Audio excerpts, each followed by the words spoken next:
I've watched and discussed many Hallmark films, maybe close to 100, that might be a slight exaggeration. Certainly I've seen a lot of them to know that I love Hallmark films.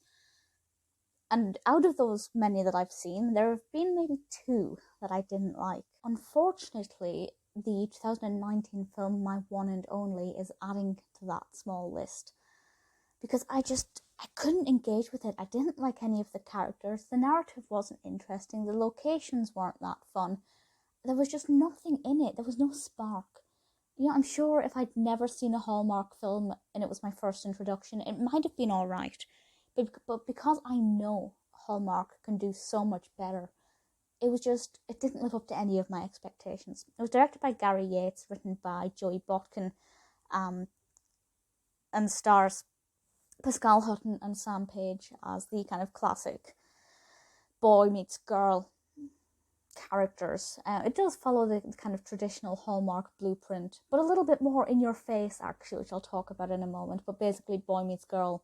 Will they get together by the end of the relationship? Will they overcome their differences and their personal career problems and find true happiness?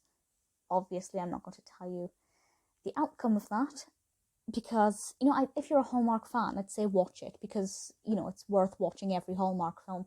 But if you're not really a Hallmark fan, then I'd say I wouldn't really bother with this one.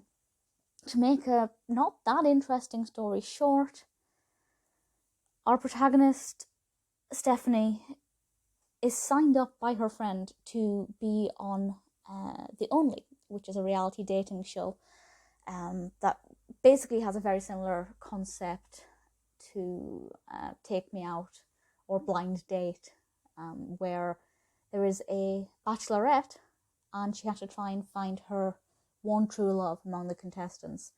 And that's where the blatant part comes in, because Hallmark films usually, not always, but are usually about a boy or a girl meeting each other and trying to work out if they're meant to be destined together. But this is just in your face, because that's what the reality show is about. And that's not bad. I don't have a problem with that. I thought it could be quite an interesting setup. I love Hallmark films about TV shows. There are a lot of Hallmark films where the protagonist is a TV host or a news broadcaster, and I love them. I think they're brilliant. This one just didn't really have anything going for it. I didn't find myself being emotionally invested in any of the characters. The fact that it was kind of set on a ranch is not usually my kind of setting. It can work and I can enjoy it, but it was just yet another thing about this that didn't appeal to me. I've got no issues with the acting.